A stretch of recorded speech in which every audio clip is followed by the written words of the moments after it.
Okay, hello. My name is Zoe. I am the digital content coordinator for Planned Parenthood South Atlantic and Planned Parenthood Votes South Atlantic. My pronouns are they, them, and I am non binary. I identify as trans. Not all non binary people do, but I do. And here I have with me.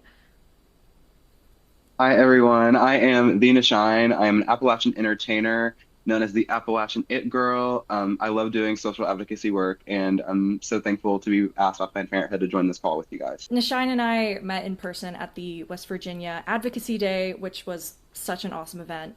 And they immediately jumped on this idea of doing this with me for Trans Day of Visibility. And so I just wanted to have kind of podcast style discussion of what visibility means to us. Nyshyne, could you talk a bit about your gender identity first and your what pronouns you use and maybe how that's evolved throughout the years, just so everybody has some context.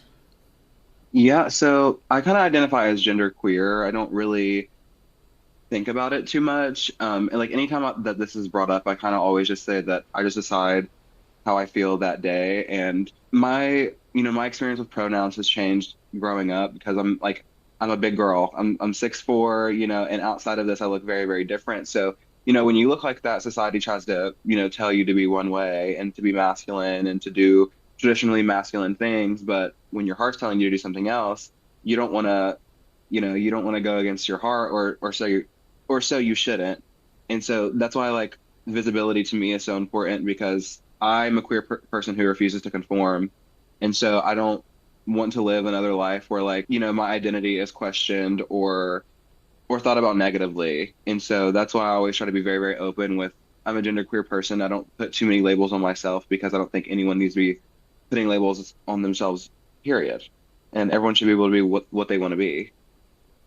I love that. Yeah. That kind of leads into my first question of why is visibility so important and what does it mean to you? I guess for me, visibility has been integral to me realizing that I was trans, me knowing that it was even an option. I think that's probably the most important part of why, if it's safe to do so, you need to be visible as a gender diverse person so that other people who are growing up and don't know that they have that option are able to be exposed to it and see a new way of living. And I mean, even like when Caitlyn Jenner came out, as controversial as she is, that opened the door for so many conversations. She was often, for a lot of people, the first trans person they'd ever heard of. Right. Seeing that kind of binary experience and then learning about more non binary experiences and meeting other non binary people and seeing them be visible and even be celebrated for being visible. Even just, for example, like like pop stars who present in a more gender non-conforming way and seeing that non-conformity celebrated and have people be so excited about that was so important for my journey of realizing, oh, I could look like that. I could express myself differently and it's not weird or crazy. Like it could be something that's celebrated. Right. Yeah, like I mean, like I said, well, visibility means something different to everyone, especially as it relates to like the queer experience or and especially the trans experience. But for me, growing up as a person of color, a queer person of color in Appalachia, it's always been about, be visible or conform. And so I've always went against the grain and being and fighting for visibility has given me some of the most like rewarding experiences of my life. And I don't get to if I didn't fight for people like me to be in Appalachia, then people wouldn't know there are people like me in Appalachia that I've touched. I'm not saying that I'm like super international or anything, but I know that I've been able to have conversations with people in and out of Appalachia that are like, whenever you think of West Virginia or you think of anything, or when you think of the South or, wherever we are, Appalachia, you don't think of people that look like me, but there are a lot of us here but we're taught to leave, you're taught to leave places that don't highlight you, don't allow you to be seen. And so it takes people to hunker down and stay and continue to be visible in their home to for more people like them to come about or feel comfortable enough to. And so I never want I don't I growing up I in high school it very much was like get out of Huntington, get out of Appalachia, but then it's like why do I have to leave here? You know, and whenever Yeah. especially whenever you go and meet other people who grow up in other states and they're like West Virginia is so nice for like camping and like for all these things. It's like a little resort place to them and it's like it's not just this tourist place that's just like mountainous. There's a lot of like beautiful artists here that do not get highlighted nearly as much as they should. Yeah, and I think you're definitely touching on a really big thing that comes up, especially in like left leaning politics, is this kind of painting the South with such a broad brush and Appalachia with such a broad brush of like being homophobic and like basically just assuming that everybody who lives there is homophobic, transphobic, as if we couldn't live here. Now, I Exactly. did grow up in more of a metropolitan area, like in more of a city, so I definitely grew up with more exposure and I guess openness to queerness for sure, even living in the South. But I feel like especially for you, I love that. I love the taking a stance of like I shouldn't have to leave my home. I grew up here, I live here, I exist here too. Right. And like we can't be written off as just people who live in the South. Like queer people are here. Queer Right. people are everywhere. Trans people are everywhere. And I think that's so important that there are people like you, especially in more rural areas, showing up and being trans. Thank you. Thank you. I mean, I know that like from the outside looking in, it looks very performative and it kind of looks like, I mean, for Appalachian drag entertainers, there's virtually none. There's no opportunities. Mm-hmm. And unless there's three nightclubs that are 6 hours apart. And so Mm. it's like either work there every single weekend or, you know, make opportunities for yourself and Mm-hmm. make these opportunities that for yourself as big as you want them to be, whether they look attention seeking or whatever. And so that's why I'm like, I prefer to do things in drag. Being being in drag is a form of protest in itself. You know, being in drag is striking. It'll give a person a reason to look at you, whether it's for a good reason or not. But if you're there, especially for advocacy work, it's what you're there for. And so I'm always if I'm working with any network and they're like, "Would you like to be a part of this?" I'm like, "Absolutely. Can I do it in drag?" That'll get me so many more flyers of yours handed out. That'll, you know, spread the word so much further. And so Mm-hmm. I'm just any opportunity that I can get to be, you know, a representation of what it means to be an actual queer person, trans person in Appalachia, I'm going to do that because Mm-hmm. people people are writing us off left and right. People don't know that we exist. And or they think that we're just this, you know, stereotype. And it's like I'm not comfortable being a part of the traditional stereotype because the traditional stereotype, even though it's a stereotype, it still doesn't feature people like me. And Right. so it's like I'm not even featured in any part of Appalachian history because of, you know, good things and bad things. And so it's like, how can I create an accurate representation of what it means to be here? Yeah, and I love something that you said a previous time we talked you're that you are a performer, but your gender is not performative. Exactly. Yeah. I I don't feel like that's why I don't feel the need to necessarily label myself or anything because it's like I'm not doing it for anyone else. You know, it's for Mm-hmm. me. I'm not anyone who knows me knows that like I'm not a shut-in person at all. I'm not like really introverted, but like I do keep like random information, like things that mean a lot to me to myself. Because Mm-hmm. whenever you let anyone in on things that mean a lot to you, whether they actually care, whether they love you, whether they hate you, their negative feedback and their talk can put a negative aura on anything that you're doing. And Mm. so it's just like some things should be for you, and some things you don't need advice for. Some things you just have to do it because you want to do it, and that's it. You know, Yeah. you have to make that conscious decision to be like, this is me. And so I don't wake up every day being like, oh, I'm gonna be gayer than I was or queerer than I was and more trans than yesterday. It's just like I'm just gonna feel how I am today and know that this is someone's everyday life. And if I'm feeling this euphoria for my gender, I don't feel dysphoric at all about who I am as a person. I feel euphoric about the opportunity to be a different person every single day that I wake up. And I think Hmm. that's one of the best things about being trans that people don't understand is all the joy that it can bring a person to just be free. And, it's not even about clothing, but obviously wearing what you want to wear, presenting how you want to present. It's those little things that you can do for yourself that are affirming. Yeah, I mean, I remember the first time I like wore two sports bras to bind, and Hmm. I was amazed at how flat my chest looked. Right. And especially as somebody who's non-binary, like I don't fit neatly into either traditional gender category. So it can be kind of hard for me to navigate of like how do I fit in how I want to present because people look at me and they're like that's a woman and I'm like funny you should say that. Hmm. No, Yeah. but because this is all just fun, Yeah. like I see my physical features as just like this is just a canvas on which I put clothes and cool jewelry and cool makeup.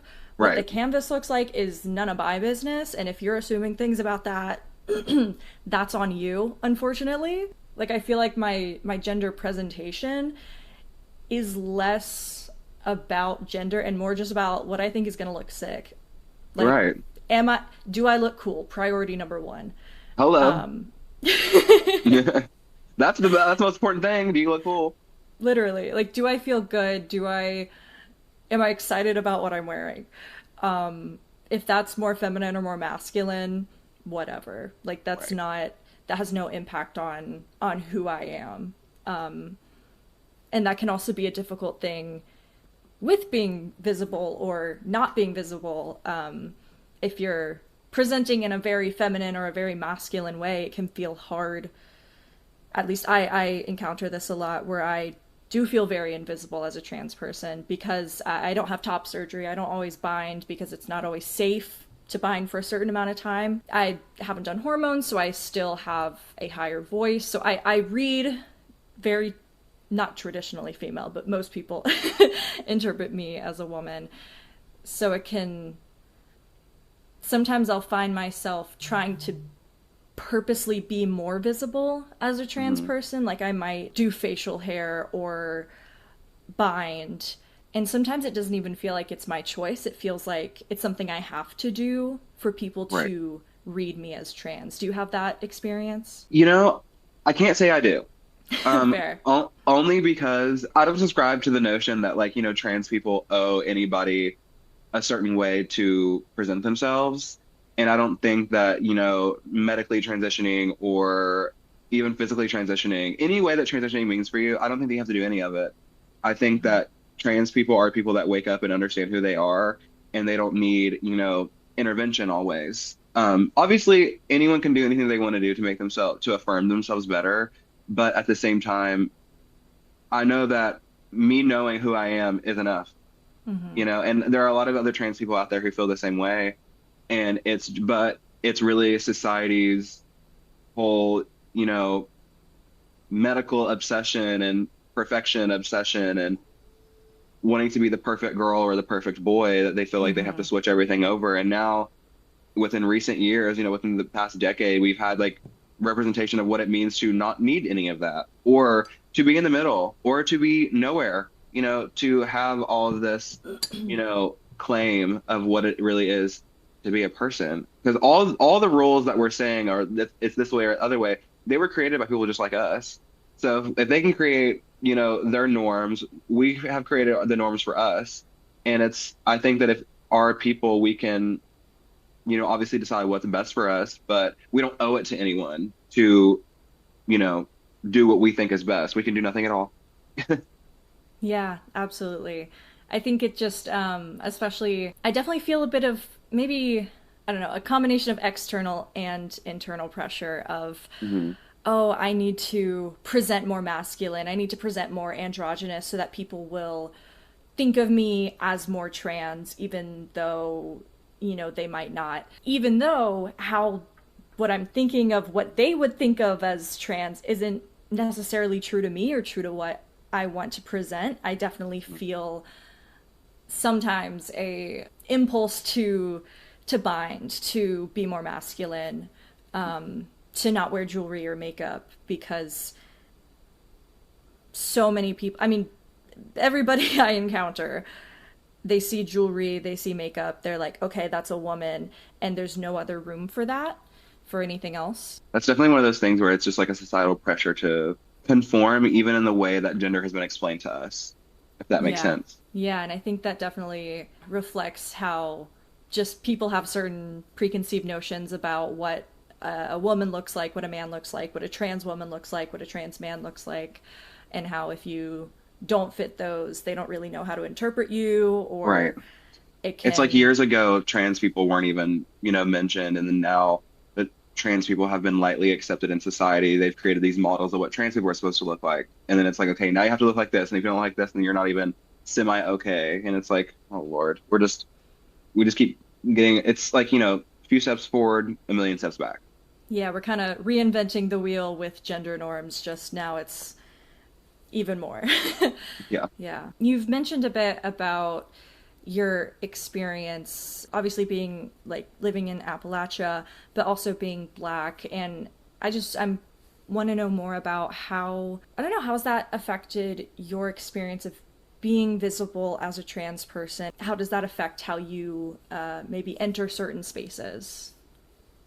Yeah. So, I mean, it's very interesting because, like I said, I feel like not the queer, but I feel like the traditional upbringing of a Gen Z young person in Appalachia is get out of here as soon as you can. Get out of here as soon as you can. There's nothing here, da da da da. And I believe that. And I believed it really until I graduated. I graduated Mm-hmm. high school. And so I graduated the year after COVID. And it was very much like the world has shut down. There was no like fun, like swift transition from high school to college. It wasn't fun. It was like the world was shut down. So what was the point of going to school? And so I just hunkered down and stayed here and started working full time. And so, growing up, I didn't know what the Black history that like how rich in Black history Appalachia is. And so I started, during COVID, I started getting better at makeup because I was like, what can I do? I can start doing makeup again and just like start doing makeup on myself. And then I started bartending like full time to like just make money after I graduated in between, the summer of COVID, everything's crazy. And so that's when I was like, okay, bartending, yay. I start doing makeup now. Like, I've always heard about Stonewall. Let me go see what that Stonewall. And I was like, I can show people my makeup there. And it kind of just went like that. And I promise this is leading into the question. But I found the queer community in Huntington first. I didn't really have any ties to like the Black community at large in Huntington as a young person. There was it wasn't that I didn't feel connected to it. I didn't know there was a connection to have. I wasn't really into anything like advocacy as a high schooler. But as I graduated, I like started finding my groove and I found my performance legs and I found that like what I love to do is performing and advocating for people like me. And I found that Huntington has such a beautiful queer community. And in that, I found that Huntington has such a beautiful Black community that have not been privy to the entire time of like growing up here. And I felt so like there's only a few Black people here, and there's it just the Appalachian trope of like there's no one like me here. Mm-hmm. And so in that, I found that there's communities here that deserve representing, and there are communities here that I'm intersectional to. And so instead of, leaving, I was like, I found a beautiful queer community. I found a beautiful Black community. Those are like, that is the most, I don't know. That's my Blackness is very important to me. My queerness is very important to me. And, I don't know, proving people wrong is very important to me as well. So I was Mm-hmm. like, let me do that at all. And so in all the work that I've been grateful to do, I've found and met so many beautiful people. Growing up Black here was hard until I realized that there were so many people that were coming after me that were having similar experiences to me and felt like they had to get out too. And I think that I've made a great example of you can turn it and burn it as a queer Black person in Appalachia. But you have to, like I said earlier, you have to make the opportunities for yourself. Yeah, it sounds like your experiences with all these intersecting identities make it even more important for you to be visible in the ways that you are. Yeah, it gives me it just gives me the confidence to just be who I am, knowing that I am a major minority. I'm Mm-hmm. nothing about me is minor. I'm only major, but it's important to stay. It's important to be visible because you serve as a representation for people. Have you had any experiences where you were, you know, being a visibly trans person and you realized that you were impacting somebody like you and being a visible example for them? Yeah, one of my favorite things I've gotten to do was participate in the Appalachian Queer Youth Summit that the ACLU does. And that's just like a big queer camp. And I got to serve as like a camp counselor for them. And then I also did a drag show at the very, very end of it. And seeing, so many marginalized youth that are like just a few years beneath me just not feel like there's anything for them. It's just like, it was me a few years ago. And so I'm Mm-hmm. like, let's have fun. Let's put on the makeup. Let's do what we can. And so there are so many of them there that just had such a good time with the drag show. And it's always something they look forward to. And that's something that makes me feel good because, that wasn't a thing a few years ago. Queer camp was not it wasn't this thing at all. So I feel like you're bringing up something that's so important, which is the celebration of it all. You know, there's so much doom and gloom, and I mean, shoot, it's easy to feel the doom and gloom mhm. when you see all the statistics and see all the news stories and all the laws that people are trying to pass to get rid of us. That celebration becomes so much more important. Do you have any other stories about maybe times when you felt really visible and it was exciting and you loved that visibility? The Trans Coalition had a trans music and arts festival 2 years ago that I hosted the show at. And again, it was just what I liked about it is that it happened here locally in Huntington. And so I got to see a lot of so many people that were a part of my community that I didn't know were part of my community, that I got to see and advocate for and speak to and, realize that we had a lot more in common than we originally Mm-hmm. had thought. And I love just finding out people in my specific local community that I've been, I haven't had the opportunity to meet yet, have been here all along. Mm-hmm. Yeah, that is so exciting.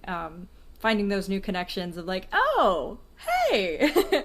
Yeah. Yeah, in terms of like being visible in a way that feels important. I attended an event at the North Carolina Governor's Mansion in 2025 for Pride Month. It was Governor Josh Stein signing a proclamation of June as Pride Month, and I like have a family friend who in a roundabout way got me a ticket to go to this event. Hmm.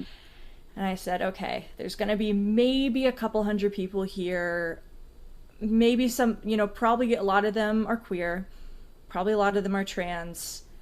This is a really volatile time for trans people, for drag performers. And this is a privilege to get to go to this event. How can I maximize this? So I went to the North Carolina Governor's Mansion in drag with Years. like facial hair, full eyeshadow. I think the same lipstick. It's like a Mhm. sparkly or a shiny purple. And yeah, I was the only one there in drag, but it felt important to me at the time of like, well, shoot, if they say that they want to support the community, how far are they willing to go with that? If I Hello. if I show up being very visibly queer and trans, how are they going to react? And the answer is pretty well. It was kind of a non-issue, which was honestly a huge relief because I went by myself. I was just so happy that I could be there representing my community in such a visible way and really pushing that boundary of like, okay, are you willing to allow visibly trans slash drag performers in these public spaces that you're saying you're celebrating us, and that being able to do that meant a lot to me. Yeah, I love public drag. It's always very striking. Yeah, I remember one of my first experiences with drag, I think, was at a Pride event, and there were all the drag queens lined up in front of the protesters, flapping their fans Mm. to drown out the horrible things they were saying. And they just formed this big wall around the antis. just kind of staking their claim of like, hey, you're not welcome here. This is a safe place for us, and what you're saying sucks, and we don't want to hear it. Something else that I think is important to think about is I feel like there's a difference between visibility versus tokenization. Hmm. And I feel like a lot of times, especially in, I don't know, media or in even activist spaces, it's very easy for people to feel tokenized and to be tokenized as like, oh well, for example, you're the token black trans person, so we'll talk to you about these issues. For you, what feels like the difference between being visible and being tokenized? Well, for me, I mean, I've said it time and time again, but there's no one other here to tokenize but me as the Black queer trans person, because unfortunately, I'm the only one. And I'm not the only one, but I'm the only one that's a performer and, does advocacy work that is, willing to get in drag, go to Capitol and do the things like that. And so it's like, I tokenize myself because there's no other representation. Mm-hmm. What else would there be? And so I definitely think it's a difference between like tokenization if it's meaningful. Yeah, that makes a lot of sense. And yeah, I mean, yeah, if you are the only person who's able to be there, then yeah, it's kind of you're visible, yes, at the cost of tokenization, but if you weren't tokenized, you wouldn't be represented at all. Exactly. Like no one And else is it, going to speak up for me. So it's like I gotta do it. yeah, and it sucks that there's still so many places where we have to choose between either being invisible or being tokenized. I definitely feel like there's a fine line between being visible and being kind of representative versus being tokenized. Yeah. And sometimes you kind of have to ride that line when you're in these spaces, because you're kind of the only one there. Yeah. But it is always so exciting to see when maybe you're not the only trans person, you're not the only queer person, and I feel like the kind of difference there is I feel like tokenizing is when your individual experience is taken as like the overall experience of Yeah. everybody Right. in your identity, which is a lot of responsibility, Hmm. first of all, for one person. But second of all, cannot cover all the lived realities of everybody with your identity. So it's always exciting being in spaces with people of so many different identities that are all intersecting, Yeah. because you do actually get a fuller idea of that lived experience or the different possible lived experiences Mhm. of somebody in that identity. Growing up, were there any visible trans people or visible drag performers that kind of helped you maybe not necessarily realize that you were trans, but maybe open the door for that thought process for you? No. Mm. And I'm just gonna be Damn. completely honest.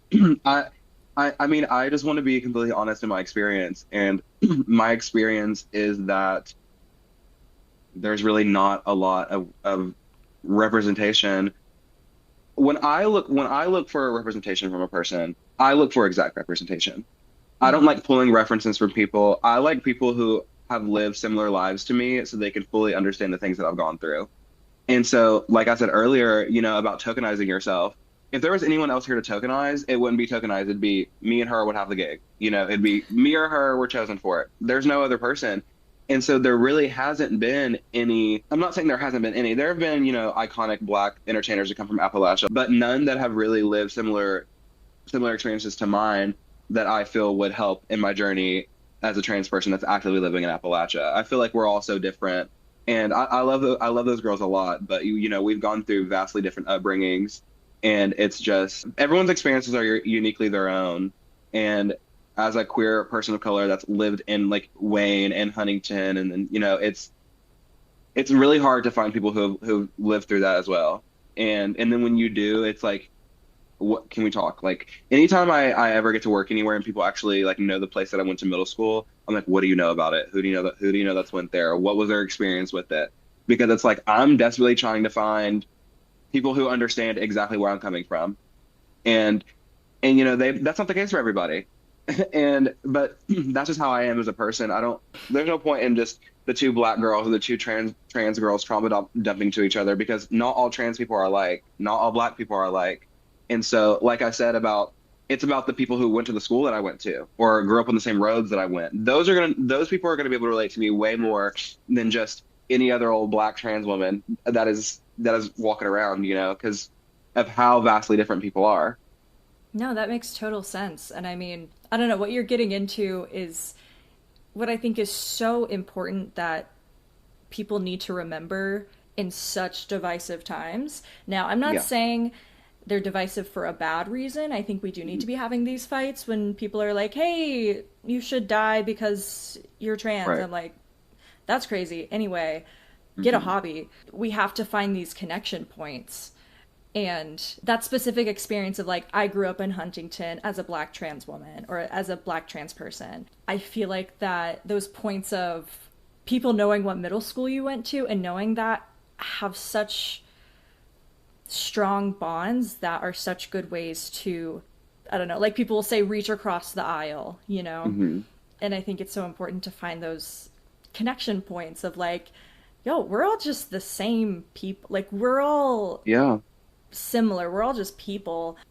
I love that of your experience living in Appalachia means so much more to connection and visibility Mhm. than just the check marks of the identities. Exactly. Yeah. I mean, I think I mean, this sounds way more glamorous than it is, but everyone's experience is uniquely their own, whether that be a good experience or a bad experience. And so, I don't think it's good to group groups of people together and say, you guys are trans people, because obviously trans people are going to find one thing in common, but trans people are just like anybody else. They can go through very different things. They can be very polarizing people, as can anyone. And so it's like not all these people are going to have the exact same experience just because they're trans, just because they're black, or just because they're Appalachian. That's such a good way to think about, especially queer identities, because even my friends who are also trans, who are also non binary, who have had similar experiences to me, our experience of gender is so different and it's Yeah. so individual. Our experiences of even like sexuality and how gender goes into that, we it's all across the board. It's different for every person. That's also part of why it feels so important to have different types of visibility so that you when you're growing up, you know that like, oh, there's not just one way that I have to be. Not just like if you're cis, but if you're trans, if you're non-binary, there's so many ways to live that reality and like live your truth, Mhm. and you don't have to conform to a certain set of rules or ways of presenting. And I feel like that's so exciting to be visible in a gender non-conforming way. Absolutely. If people could take away just one thing from this conversation, what would you want it to be? That I am so beautiful. No, I'm kidding. I, Write that down.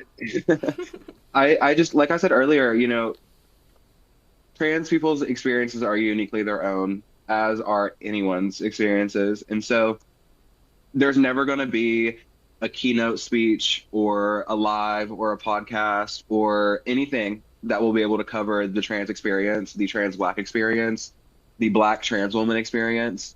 And so I think the more society starts to understand that people are just people and that a trans person and a straight person or a cis person can be just as insane as one another and just as, we're all just people, we're all capable of a lot of different things. And I think it's very beautiful if you just ask people, have conversations with people that you want to relate to or people that you don't want to relate to. You can find out a whole lot about your enemy from just talking to them or from someone that you really, really like from just talking to them. Communication is one of the greatest powers in the world, but also one of the most underused. And so communicate, if you have questions, ask. Most people want to answer, or most people are proud to represent for the thing that you're asking them about. And so that's really it. Yeah, I love that, talking about the making connections and just talking to people. And I feel a really similar thing of like, we're just people. Like, Yeah.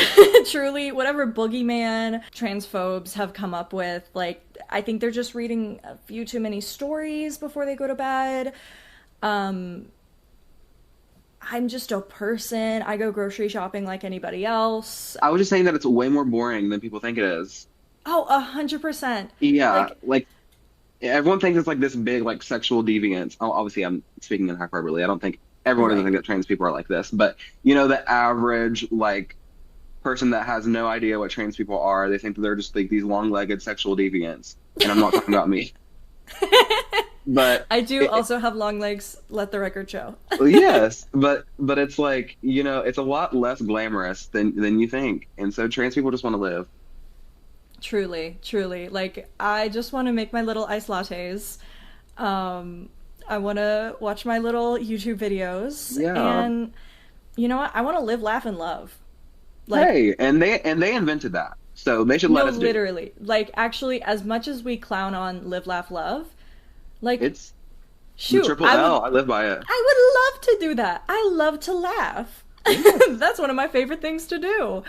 We all need to And do it more. right. And you know what? I love to love. Like, Hey, hell hello. yeah. Yeah, like it's so silly hearing things about, or seeing, legislation or news stories about like the trans predators, the drag queen predators, they want your children. No one's worried about you. No, they don't. I They promise don't. you, most trans people and most drag queens, they care about children as much as anybody else, in that, like, hey, we should make sure they're in school. Yeah. Make sure they ate today, I guess. I don't know. Right? I don't Like know. I don't know what the kids do. right. Uh, and as varied as the straight cis experience is, so is the trans experience. So is any experience. Like, we just how cis people will be like, I'm not cis, don't call me that. Like, it's just a Right. It's like, descriptor. Like, yeah, as much as you don't want to be flattened into what you feel like is a label put on you, neither do we. exactly. And y'all Yeah. can, y'all like wrote the playbook for that. So No, literally. Oh, there was also something that you had said to me when we talked, uh, that words are just as important, and presenting more naturally is just as important as doing drag. yeah, Tell me because more. I just don't feel like queer people owe you to like look crazy, you know? Mm, Because I try to get in the mind of like an older white Republican, and like I said, I know they think that trans people are like sexual deviants, and I know they think that, like the average like queer person is like this like punk rocker with like piercings and like is also like sexually deviant and like doesn't have like the best like morals and things like that, and it's just like gay people are boring, queer people are boring, trans people are boring. They are just people who just like do anything. And so like I look like this, but like some of the most fiercest entertainers that you see look like creatures out of drag because they sacrifice their beauty to do it. And I am bald everywhere, everywhere. And so when I don't look like this, I don't try to hide the baldness. I'm just me. I you're just still serve you. my meerkat fantasy, and I love it. I love Mm-hmm. it. I love being sleek. I love being very aerodynamic. And and do I look queer? I don't know. Do I know I'm queer? Very.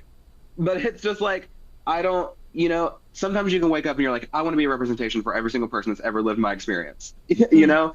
And then sometimes you want to wake up and you're like, I just want to be Bob from down the street. I don't care if I'm gay. I don't care. I don't care what happens. I am just yeah. living in my truth. And my truth is that I'm queer every single breathing second of my life. But I don't feel the need to like Sharpie it on my forehead, you know? And that doesn't mean in a way of presenting in like quote unquote like gay outfits and things like that. But it's like, once society does find out that you are a certain way, people who know me as a drag queen, they expect me to be very like flouncy and out of drag. But and I am sometimes, and then sometimes I'm not. And so, but like I said it time and time again, queer people, trans people, people don't owe you anything to present any type of way. Just because you think that now that you know who they are as a person, they have to fit this mold that you've created. It's no. Yeah, and it's almost like that as queer and trans people, we are just as multifaceted and unique on the inside as everybody else. It's almost like, Yes. we all contain different aspects of our personality and we don't have to perform in that way, even though sometimes it is fun to perform. Yes. Well, thank you so much for taking the time today to talk with me. I Yeah, this was a wonderful conversation, and I really hope that we can connect again, maybe on some future content. But yeah, again, just thank you for taking the time. Absolutely. Thank you so much, Zoe. I really appreciate all of the fun stuff I've gotten to do with you and Planned Parenthood so far, and I'm excited for all the stuff that we have coming up that we don't even know about yet. So Yeah, exactly. Well, yeah, where can people find you? you can find me everywhere at the Nyshyne, TheNyShyne, pronounced Nyshyne. Awesome. All right, well, thank you so much for watching this video if you've tuned in. And Oh I'll my keep God. dragging. I'll keep dragging, y'all. And we'll keep dragging. Okay, so I just wrapped up my conversation with Nyshyne. They're such a fantastic person to talk to. And again, thank you so much to Nyshyne for taking the time and sharing your experience and your wonderful thoughts. So thank you. Also, while I'm here, I just want to point out the makeup. So we have a little white eyeliner. This was initially by accident, but then I loved how it looked. So I was like, okay, slay. But we have the trans colors, light blue, light pink, and white. And then just my favorite lipstick. So, slay.